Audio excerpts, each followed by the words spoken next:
Hello, everybody. Phil Lee returning with another episode of Civil War Chat. Today is All Saints Day of 2021, the day after All Hallows Eve. If you'd like to subscribe to future episodes, then click on the subscribe button below here, and also click the notification bell in the far upper right to be notified when they're released. Today's topic is Ulysses Grant, the Butcher. But before that, consider this book, U.S. Grant's Failed Presidency. It's $22 at Amazon and $25 if you'd like an autographed copy directly from me. But to get that, you need to email me, Phil, P-H-I-L _Lee, L-E-I-G-H, at me.com. Grant's Failed Presidency talks a lot about the corruption in his administrations and also his maladministration of Reconstruction, Southern Reconstruction. Okay, Ulysses Grant the Butcher. One of the things that annoys me the most about discussions concerning Civil War history is that anytime somebody presents the Southern viewpoint, it is automatically dismissed as lost cause mythology, no matter what the proof of the point that one wants to make. So one of the examples is when somebody says that Ulysses Grant had a reputation as being the butcher, then you ought to make, oh, that's all just lost cause mythology. Well, that's not quite true. If you read the West Point history of the Civil War on page 269, this is a book which Ty Sedgley, who is the author of the Character Assassination of Robert E. Lee book, Robert E. Lee and Me by Ty Sedgley. He taught for years at West Point. He is the editor of that book. And here's what it says on page 269. Many residents of the North, this is during the 6-week campaign between Ulysses Grant and Robert E. Lee. It was the first time the two of them met in combat. It was only 6 weeks in May to mid-June 1864. So here from page 269, many residents of the North and their newspaper editors were appalled at the cost of Grant's campaign, labeling the general a butcher. It was Northerners and northern newspapers that labeled General Grant the butcher. It was not any kind of a lost cause legend that was built up after the Civil War. These are the facts, and it comes from the textbook used at West Point, where Ty Sedgley taught, and Ty Sedgley is the editor of this very book.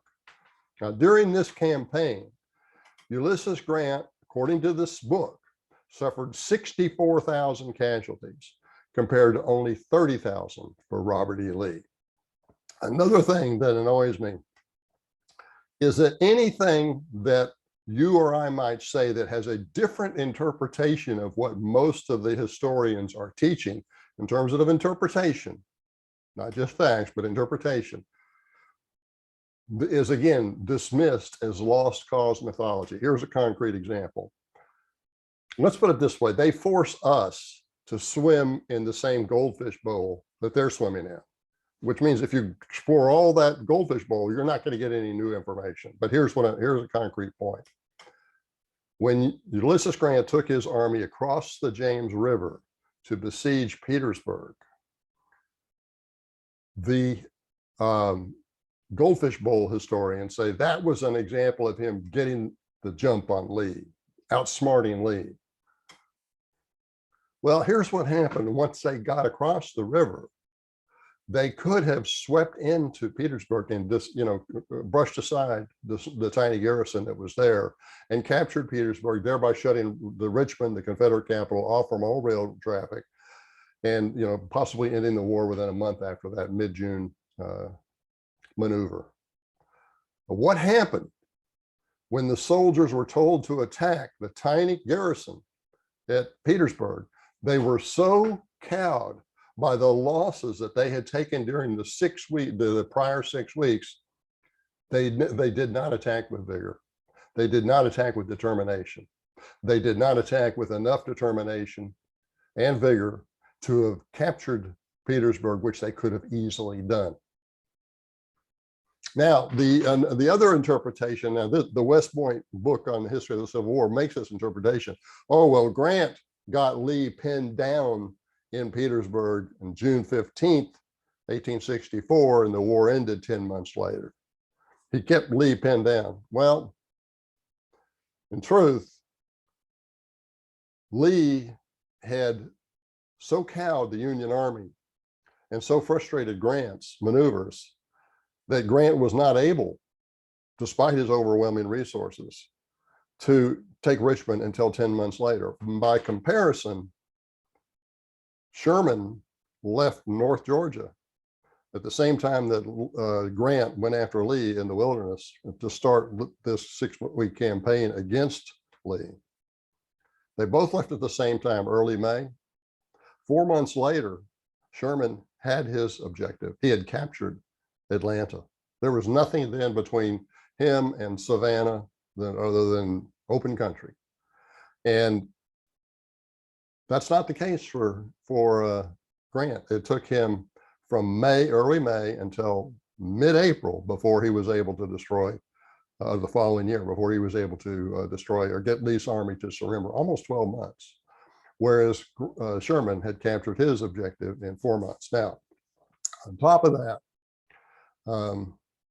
if another criticism that one might make of the battle between Lee and Grant, or the campaign between Lee and Grant, is that Grant had overwhelming resources. And once again, once you say that, then the conventional historian, whether he be an academic or one of their students, are going to say, oh, that's just lost cause mythology. Well, Lee surrendered in April 9th, 1865, and about 3 months later, I'm going to say May, June, July, about 3 months later, July 22nd, 1865, General Grant himself sent a message to Secretary of Defense Edwin Stanton saying the following: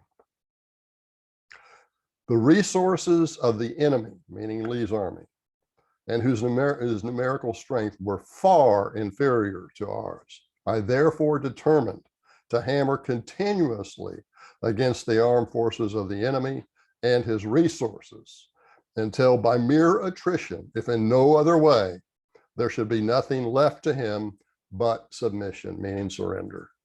Okay, so that's our message for today, and I look forward to seeing you next time. Thanks for watching.